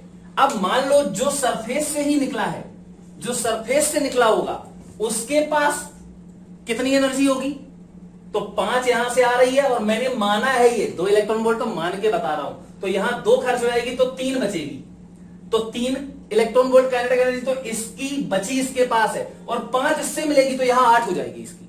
समझ में आया। तो अब देखो ध्यान से, तो मुझे वर्क फंक्शन एक्चुअली में मुझे पता नहीं है, ठीक है। तो मैं क्या यहां पे देखो क्या हो रहा है, 6 इलेक्ट्रॉन वोल्ट से 8 इलेक्ट्रॉन वोल्ट तक के काइनेटिक एनर्जी वाले इलेक्ट्रॉन्स मिल रहे हैं, जबकि जबकि जबकि 5 इलेक्ट्रॉन वोल्ट तो इसको बैटरी से ही मिलनी है, सबको मिलनी है, ठीक। इसका मतलब जो जिसके पास यहां पे 6 इलेक्ट्रॉन वोल्ट है, देखो उसको भी 5 इलेक्ट्रॉन वोल्ट मिली होगी, जिसके पास यहां पे 8 इलेक्ट्रॉन वोल्ट है उसको भी 5 इलेक्ट्रॉन वोल्ट मिली होगी। समझ में आया। इसका मतलब सबसे ज्यादा काइनेटिक एनर्जी वाला इलेक्ट्रॉन जो है उसके पास कितनी काइनेटिक एनर्जी है, मतलब जब निकला होगा तब कितनी काइनेटिक एनर्जी होगी, 3 इलेक्ट्रॉन वोल्ट। मैक्सिमम वाला यहां पे 8 है, 5 तो इसको यहां से मिली है, तो इसका मतलब 5, जब ये 5 मिला होगा इसको, तो यहां से जब ये बाहर निकला होगा तो उसके पास होगी 3 इलेक्ट्रॉन वोल्ट एनर्जी, क्लियर। तो सबसे पहले तो सिंपल सी बात हमें यह पता चल गई कि यहां से निकलने पे जो के मैक्स होती है वो है 3 इलेक्ट्रॉन वोल्ट, क्लियर। और अब वर्क फंक्शन हम निकाल लेंगे क्योंकि हमें एच न्यू दिया है, तो the electron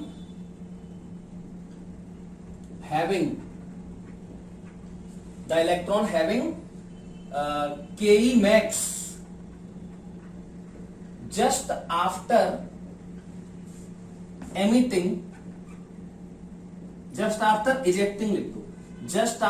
ejecting from metal surface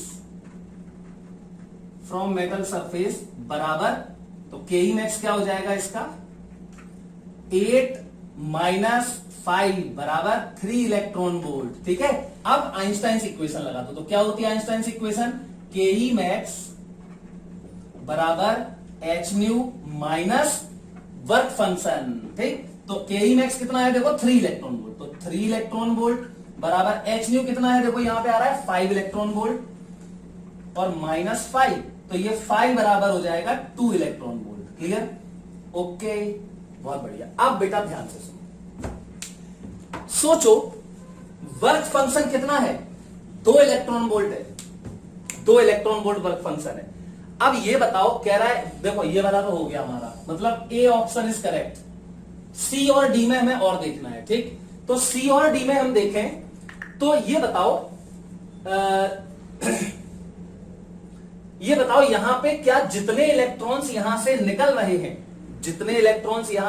रहे हैं, क्या वो सारे इलेक्ट्रॉन यहां पे पहुंच रहे होंगे, बताओ। नहीं, क्यों नहीं पहुंच रहे होंगे, सोचो।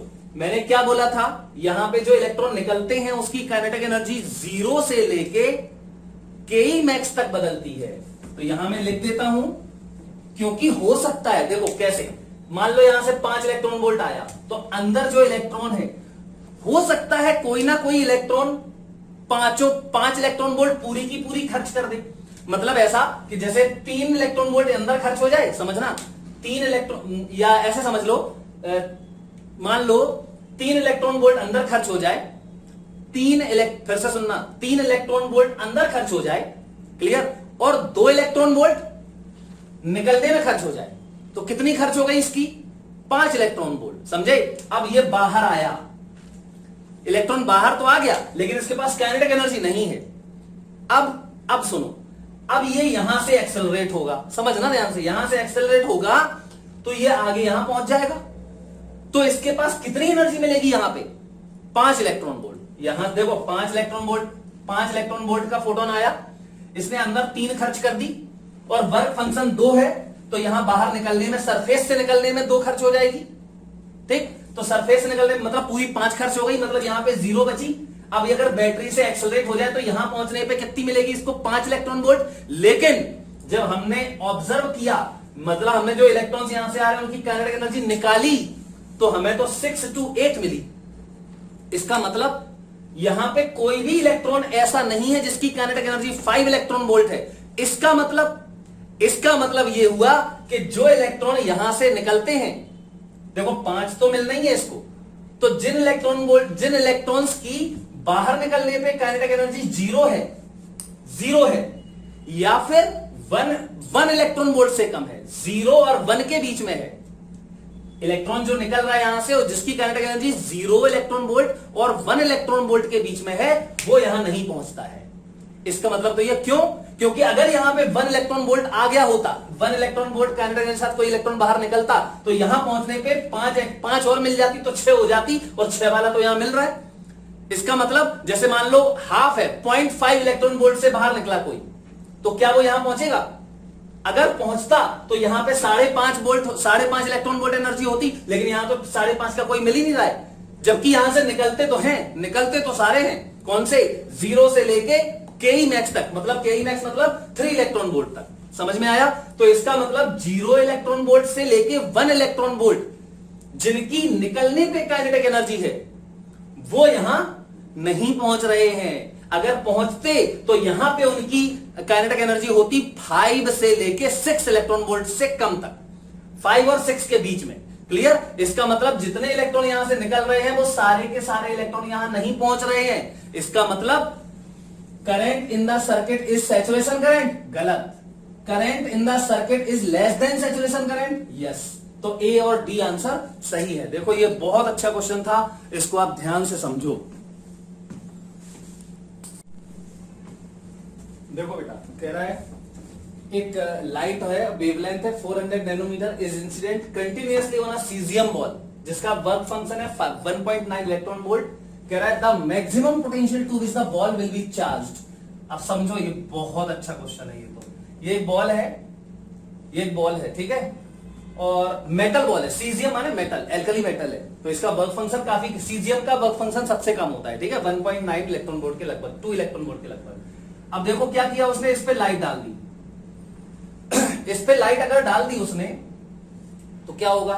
लाइट डाला है तो 400 नैनोमीटर का है, तो पहले देख लेते हैं कि 400 नैनोमीटर की लाइट का जो फोटोन है उसकी जो एच न्यू है, एनर्जी है, वो वर्क फंक्शन से ज्यादा है कि नहीं है, तभी तो इलेक्ट्रॉन निकलेगा। तो चलो पहले इसकी एनर्जी निकाल लेते हैं। तो energy of 1 photon, energy of photon, तो ये हो जाएगा E बराबर hc बाय लैम्डा।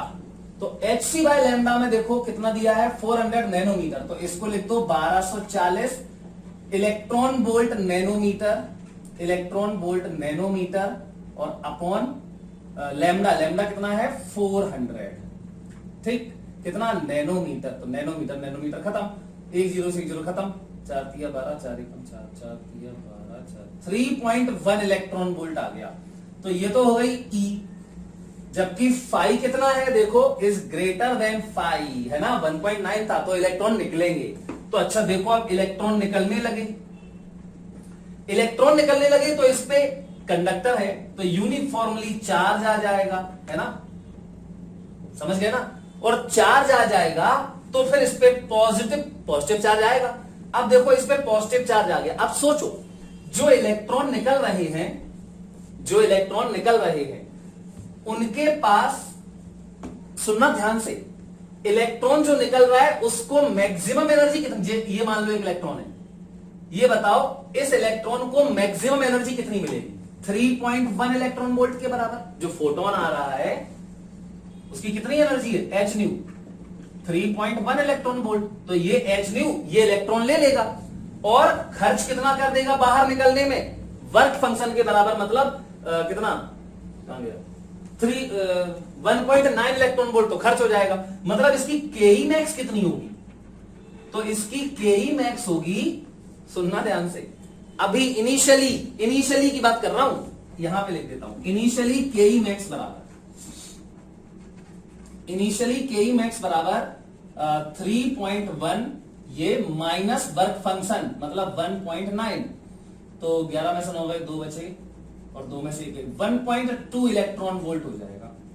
ठीक है, 1.2 इलेक्ट्रॉन वोल्ट इसकी केई मैक्स है। इस यहां से जो इलेक्ट्रॉन निकल रहा है स्टार्टिंग में, उसकी energy kinetic energy 1.2 electron volt है। अब सोचो, चलो ये निकल जाएगा, भाग जाएगा, कहां भाग जाएगा? इन्फिनिटी पे चला जाएगा। क्लियर? चला गया इन्फिनिटी पे जाएगा, पहला वाला इलेक्ट्रॉन, सबसे पहला वाला इन्फिनिटी पे जाएगा और इसके पास यही केई मैक्स होगी। सही बात है, 1 इन्फिनिटी पे जाएगा, ये इन्फिनिटी पे पहुंच जाएगा और इसके पास जो केई मैक्स होगी वो कितनी होगी? 1.2 इलेक्ट्रॉन वोल्ट। बिल्कुल सही बात है, लेकिन जैसे जैसे इलेक्ट्रॉन्स निकलते जाएंगे तो सोचो इस पे एक पॉजिटिव पोटेंशियल आ जाएगा। पॉजिटिव पोटेंशियल आ गया, मान लो 1 वोल्ट का पॉजिटिव पोटेंशियल आ गया। समझ, ध्यान से सुनना, इसका पोटेंशियल हो गया 1 वोल्ट।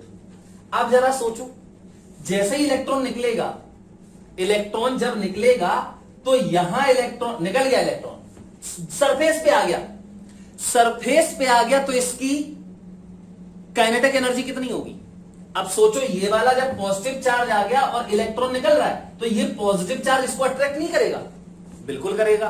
तो यहां पर अगर मैं देखूं तो इसके पास अब पोटेंशियल एनर्जी भी होगी और काइनेटिक एनर्जी भी होगी। ठीक है, तो इसके पास पोटेंशियल एनर्जी कितनी होगी? तो यहां पे सीधी सी बात है, यहां पर हमें क्या करना है, इसके ऊपर इतना पोटेंशियल दे देना है हमें। देखो ये इलेक्ट्रॉन नेगेटिव है, भाग रहा है, पॉजिटिव चार्ज इसको अट्रैक्ट करेगा। ठीक, तो इसको हमें इतना पोटेंशियल दे देना है कि इसकी काइनेटिक जो मतलब ये आगे भागे जब ये, तो इसकी यहां पर काइनेटिक एनर्जी क्या हो जाए?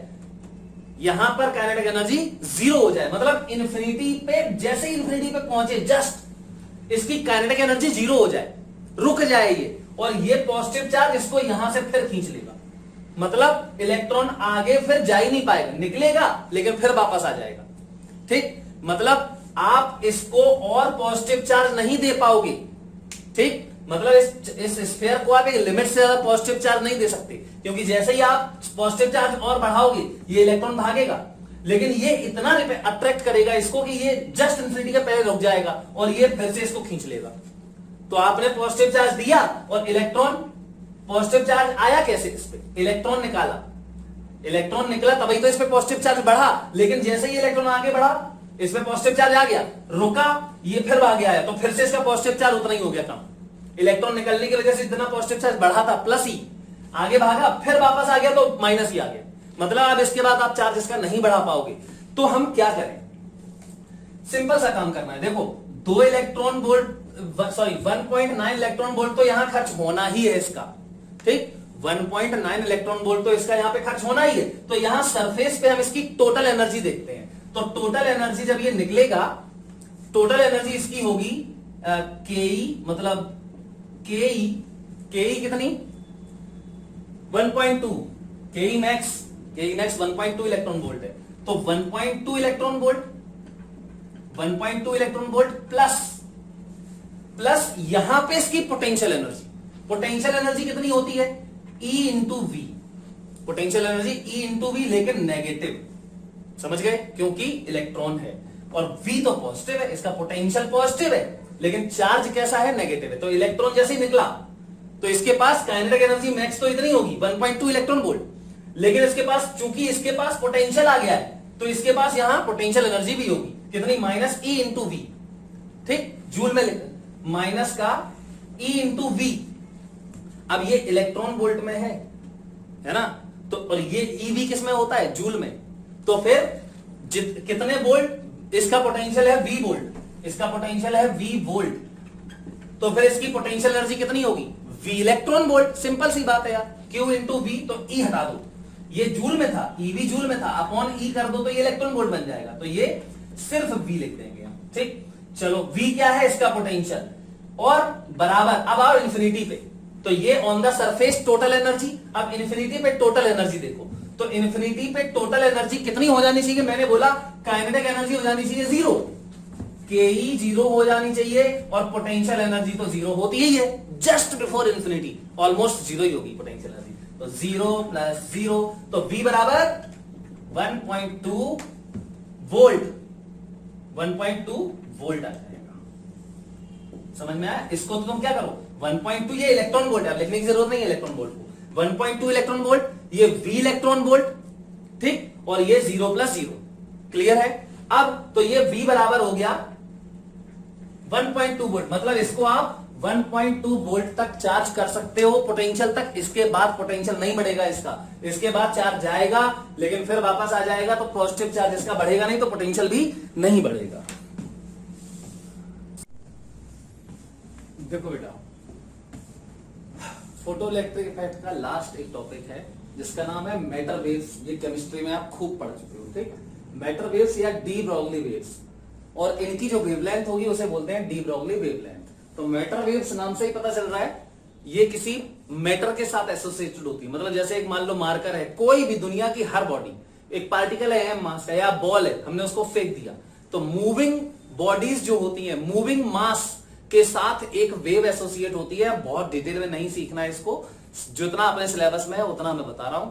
अब जब एक मूविंग बॉडीज होती है, मूविंग मास होता है, तो उसके साथ एक वेव एसोसिएट होती है जिसे हम बोलते हैं मैटर वेव या डी ब्रॉगली वेव, और इसकी वेवलेंथ को डी ब्रॉगली वेवलेंथ बोलते हैं। अब कैसे इसका फॉर्मूला डिराइव करेंगे, तो पहले मैं एनर्जी ऑफ फोटो, देखना ध्यान से, जो लाइट की वेवलेंथ होती है वो कैसे निकालते हैं वो बताता हूं मैं, फोटोन के साथ वेवलेंथ। तो एनर्जी ऑफ फोटोन क्या होता है, E बराबर mc स्क्वायर, जहां m उसका मास है, और E बराबर दूसरा अगर वेवलेंथ के फॉर्म में लिखें तो sc bye lambda, lambda is wavelength of light, mc square बराबर, दोनों बराबर हो जाएंगे तो sc बाय लैम्डा, लैम्डा बराबर h अपॉन mc, c से स्क्वायर कैंसिल हो जाएगा, वेयर mc बराबर मोमेंटम ऑफ फोटोन p, तो लैम्डा बराबर h अपॉन p, ये हम सीख चुके हैं, ठीक है, हमें पता ही है ये, तो लैम्डा बराबर h अपॉन p, जहां p क्या है मोमेंटम। तो डी ब्रॉगली ने बोला, ये तो फोटोन के साथ था, डी ब्रॉगली ने बोला दुनिया की हर बॉडी के साथ ऐसी ही वेव एसोसिएट होती है, जिसे उसने बोल दिया डी ब्रॉगली वेव। तो लैम्डा बराबर h अपॉन p।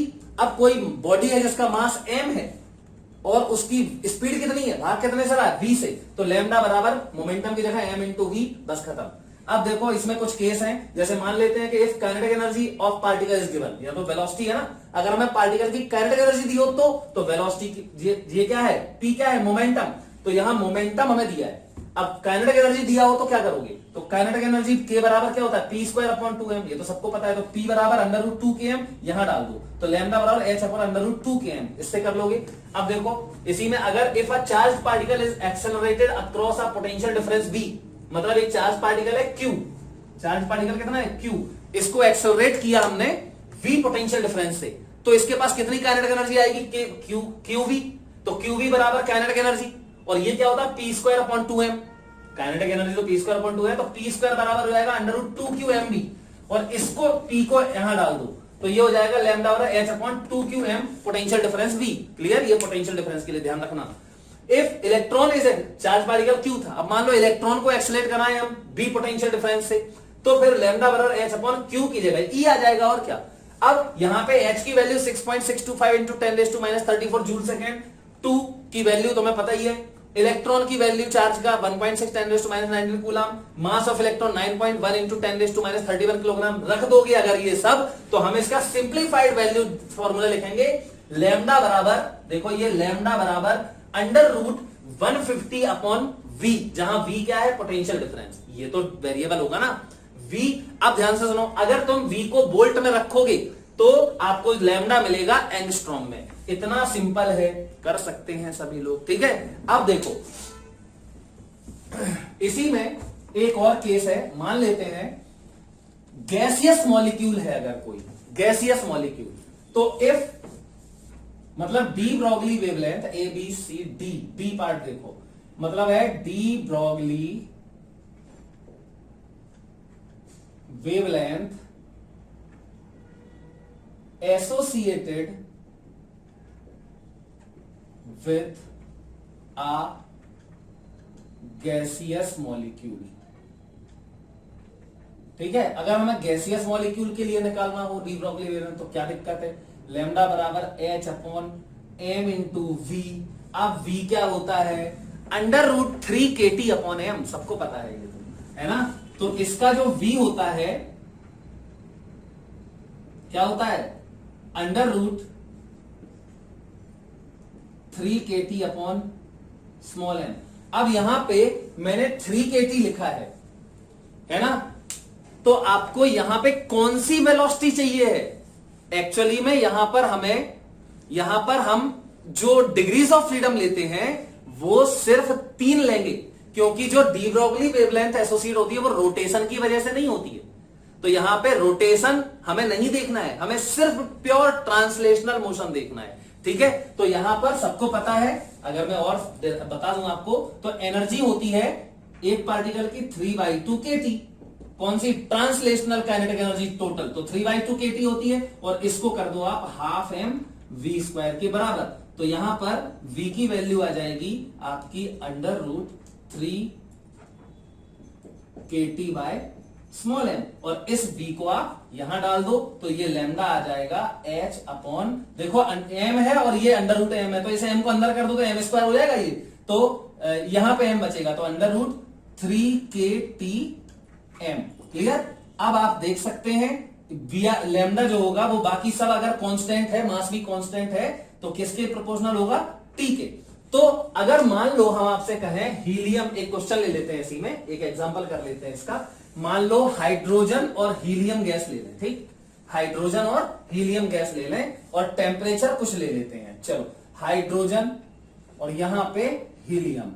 अब पहले तो मास बताओ, तो इसका मास अगर m है तो देखो ये क्या होता है 1s2 और ये होता है 2he4। तो हाइड्रोजन और हीलियम इसका मास जो होता है ये H2 गैस है, H नहीं है, समझ गए ना। तो इसका मास अगर 1h2 और इसका 2he4, तो इसका 2 टाइम्स मास होगा, तो इसका मास होगा 2m। क्लियर। अब यहां पे टेम्परेचर मान लेते हैं T1 बराबर 27 डिग्री सेल्सियस और इसका टेम्परेचर बोल देते हैं मान लो 227 डिग्री सेल्सियस, ठीक। अब हमें पता है कि टेम्परेचर को कभी भी इस फॉर्मूले में डिग्री सेल्सियस में रखते हैं, केल्विन में रखते हैं। तो T1 हो जाएगा आपका 300 केल्विन, 273 जोड़ दो, और ये T2 हो जाएगा 273 जोड़ो 2500 केल्विन। क्लियर। अब मास का हो गया रेशियो, बाकी K तो सबके लिए सेम होता है और 3 तो सबके लिए सेम है ही। तो λ1 अपॉन λ2 पूछ रहा है, एसोसिएटेड वेवलेंथ का रेशियो पूछ रहा है, तो ये हो जाएगा λ1 देखो ये वाला इनवर्सली प्रोपोर्शनल है, तो ये हो जाएगा T2m2 अपॉन T1m1। क्लियर। अब तुम सारी वैल्यूज रख सकते हो और आंसर भी निकाल सकते हो। अब देखो ये लिख लेना। अब इसी में मान लो अगर मैं कहूं इस वाले फॉर्मूले से एक क्वेश्चन कर लेते हैं, ये वाला। मान लो एक इलेक्ट्रॉन है जिसको हम मान लो 200 वोल्ट से एक्सलेट कर रहे हैं, तो इलेक्ट्रॉन को एक्सलेट कर रहे हैं, V बराबर पोटेंशियल डिफरेंस कितना है 200 वोल्ट, ठीक है, या 300 वोल्ट ले लीजिए, ठीक। 300 वोल्ट से हमने एक्सलेट करा दिया, तो कह रहा है बताओ लैम्डा कितना होगा।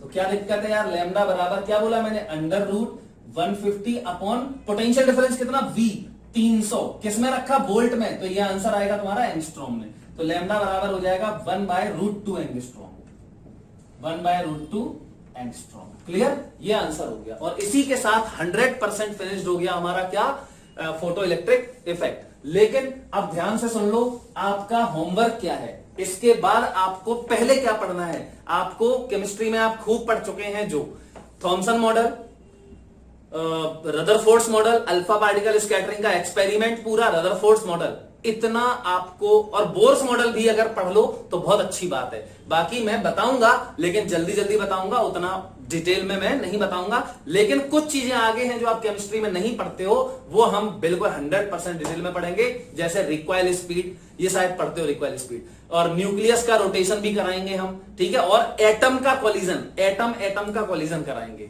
तो वो देखेंगे किस टाइप का कोलिजन है, परफेक्ट इलास्टिक है, इनइलास्टिक है, देखेंगे, ठीक है।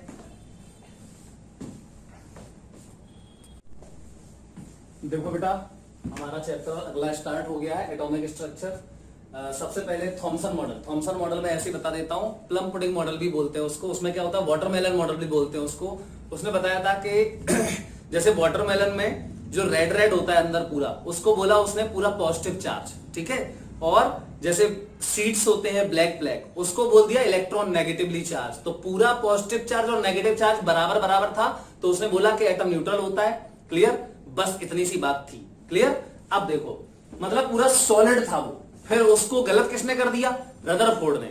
अच्छा, ऐसा उसने क्यों माना था? क्योंकि उससे निकलता कौन था? इलेक्ट्रॉन्स। कोई किसी मटेरियल से क्या निकलते हैं? इलेक्ट्रॉन्स निकलते हैं, पॉजिटिव चार्ज तो निकलता नहीं है। तो इसलिए उसने नेगेटिव चार्ज इलेक्ट्रॉन्स को छोटे छोटे पार्टिकल्स के फॉर्म में, बीज के फॉर्म में, सीड्स के फॉर्म में रख दिया, और पॉजिटिव चार्ज को पूरा सॉलिड बना दिया ताकि वो निकल ना सके। अब सॉलिड के पूरे सॉलिड के निकलने का कोई मतलब तो है नहीं, तो इलेक्ट्रॉन निकल सकता है। इसलिए अब रदरफोर्ड ने अपना जब अल्फा पार्टिकल स्कैटरिंग का प्रयोग किया, एक्सपेरिमेंट किया, तो उसने गलत बोल दिया कि ये तो, उसने तो बताया था कि मोस्ट ऑफ द, देखो इसमें गोल्ड फॉइल है, बहुत थिन गोल्ड फॉइल है, और इस पे हमने बहुत स्पीड से 10⁷ मीटर पर सेकंड के लगभग स्पीड से अल्फा पार्टिकल्स की बॉम्बार्डिंग की इस पे। तो देखा कि ज्यादातर अल्फा पार्टिकल्स क्या होते हैं? Most of the mass, sorry, ज्यादातर पार्टिकल्स जो अल्फा पार्टिकल्स वो सीधे निकल जाते हैं। इसका मतलब एटम का ज्यादातर पार्ट खोखला है, हॉलो है, जबकि थॉमसन ने क्या बताया कि पूरा सॉलिड होता है, सॉलिड में पूरा पॉजिटिव चार्ज होता है। तो थॉमसन मॉडल गड़बड़ हो गया। वैसे एटॉमिक स्ट्रक्चर के लिए मॉडल्स तो बहुत पहले से चल रहे थे, डाल्टन ने बताया था सबसे पहले, तो ठीक है। तो ये सब बेकार है, सब गलत हो गए थे, मतलब नहीं है। तो इसने, अच्छा, ज्यादातर सीधे निकल गए, कुछ अल्फा पार्टिकल कुछ छोटे छोटे एंगल्स पे डेविएट हो गए। क्लियर, इसका मतलब इन पे कुछ रिपल्सन लगा है। और 1 मिलियन में से एक लगभग अल्फा पार्टिकल बाउंस बैक हो गया, मतलब सीधा गया यहां और वापस आ गया। ऐसा तभी हो सकता है जब बहुत ज्यादा स्ट्रॉन्ग रिपल्सन लगा हो, बहुत ज्यादा स्ट्रॉन्ग रिपल्सन लगा हो। और स्ट्रॉन्ग रिपल्सन तभी लग सकता है जब ये पॉजिटिव चार्ज होता है। अल्फा पार्टिकल पे कौन सा चार्ज होता है? Positive charge. तो अल्फा पार्टिकल पॉजिटिव है, तो यहां पॉजिटिव ही होना चाहिए। तो यहां पूरा जो पॉजिटिव चार्ज होता है एटम का, उसने बोला कि बहुत छोटी जगह में कॉन्सेंट्रेटेड होता है, तभी इसने इस कॉन्सेंट्रेटेड बहुत स्ट्रॉन्ग पॉजिटिव चार्ज ने इस पे क्या किया? रिपल्सन लगा दिया। ठीक है, तो ये उसने बताया था। दूसरी बात क्या बताया थी? ये लिखा है पहला पार्ट। अब दूसरा क्या बताया था उसने कि नेगेटिव, अच्छा, इलेक्ट्रॉन्स जो है वो चारों तरफ सर्कुलर ऑर्बिट्स में चक्कर लगाते हैं। देखो ये लिखा है, most of the mass and entire positive charge of the atom is concentrated in a small region called nucleus. Negatively charged electron revolve around the nucleus in circular orbits. यहीं पे थोड़ी सी गलती हो गई। तो उसने बोला सर्कुलर ऑर्बिट्स में, सारी ऑर्बिट्स में, किसी भी ऑर्बिट में इलेक्ट्रॉन घूम सकता है, यही गड़बड़ था बस। And force of attraction on them by nucleus. Nucleus क्या, न्यूक्लियस के चारों तरफ इलेक्ट्रॉन घूमते हैं। इलेक्ट्रॉन नेगेटिव है, न्यूक्लियस पॉजिटिव है, तो पॉजिटिव न्यूक्लियस इलेक्ट्रॉन पे फोर्स लगाएगा। तो यही फोर्स ऑफ अट्रैक्शन उसको सेंट्रीपिटल फोर्स प्रोवाइड करेगा सर्कुलर मोशन करने के लिए। क्लियर, ये था रदरफोर्ड्स एटॉमिक मॉडल। अब इसमें क्या गलतियां थी वो हम पढ़ेंगे बोर्स मॉडल अभी। तो इसके पहले रदरफोर्ड के जो अल्फा पार्टिकल स्कैटरिंग का एक्सपेरिमेंट था, उससे एक चीज और हमें पता चली, न्यूक्लियस का साइज एस्टिमेट कर सकते थे हम। तो देखो अल्फा पार्टिकल जो जा रहा है वो न्यूक्लियस के, ये न्यूक्लियस सॉलिड है यहाँ पे, कितने क्लोज पहुंच सकता है। ठीक, ये उसने बताया था। देखो डिस्टेंस ऑफ क्लोजेस्ट अप्रोच बोलते हैं इसको। ये बहुत सारे क्वेश्चन हमने इलेक्ट्रोस्टैटिक्स में किए हुए हैं। तो ये न्यूक्लियस है, ये इसका सेंटर है, और न्यूक्लियस में चार्ज कितना होता है? पॉजिटिव चार्ज कितना होता है? Ze, ये सबको पता है, Z एटॉमिक नंबर है इसका। तो इस पे पूरा पॉजिटिव चार्ज Ze इसके सेंटर पे सेंट्रलाइज हो गया, मतलब सेंटर पे नहीं, इसमें है पूरा। अब लेकिन फोर्स जब हम स्फीयर के बीच में, सॉलिड स्फीयर है और एक चार्ज है Q, यहां से अब हम फोर्स देखें तो क्या करते हो? पूरे पॉजिटिव चार्ज को यहां मान लेते हो आप, सेंटर पे, है ना। स्फीयर के लिए ही करते हैं, नहीं तो रॉड के लिए कर दो, ये भी बताया है सब। तो अल्फा पार्टिकल को हमने यहां से भेजा काइनेटिक एनर्जी K से, K काइनेटिक एनर्जी से भेजा। अगर मास m और वेलोसिटी भी दी हो तो kinetic energy half m v² हो जाएगी। अब ये गया तो यहां पे, ये कहां पे? ये बहुत दूर है, इनफाइनाइट, एट इंफिनिटी, समझ गए ना। इन्फिनिटी हमने भेजा इसको, और ये न्यूक्लियस को हमने फिक्स कर लिया यहां पे, समझ गए। अब देखो ये गया, तो अब ये कहां तक पहुंच पाया? इसके ये, क्योंकि ये इसके रिपेल करेगा, इलेक्ट्रोस्टैटिक फोर्स लगाएगा, ठीक है। तो ये रिपेल करेगा, तो यहां पे रुक गया ये। तो डिस्टेंस ऑफ क्लोजेस्ट अप्रोच ये हो गई, सेंटर से यहां तक कितनी? R0। तो कैसे निकाले R0? तो एनर्जी कंजर्व करा दो सिस्टम की। एनर्जी कंजर्व कैसे कराओगे? तो यहां इन्फिनिटी पे पोटेंशियल एनर्जी तो जीरो हो जाएगी, काइनेटिक एनर्जी होगी इसकी K plus potential energy zero, बराबर यहां पे काइनेटिक एनर्जी जीरो हो गई, प्लस पोटेंशियल एनर्जी हो जाएगी 1/4 pi epsilon not Q1 Q2 upon R, तो Q1 कितना है 2E और Q2 कितना है ZE, और दोनों ही पॉजिटिव हैं, और अपॉन R कितना है R0 जो कि क्लोजेस्ट डिस्टेंस ऑफ अप्रोच है, तो R0 को इधर लेके आ जाओ तो ये हो जाएगा 1/4 pi epsilon not 2E into ZE और upon K kinetic energy. That's all. अब हम लोगों को सीखना है बोर्स मॉडल, जो कि हम नेक्स्ट लेक्चर में सीखेंगे।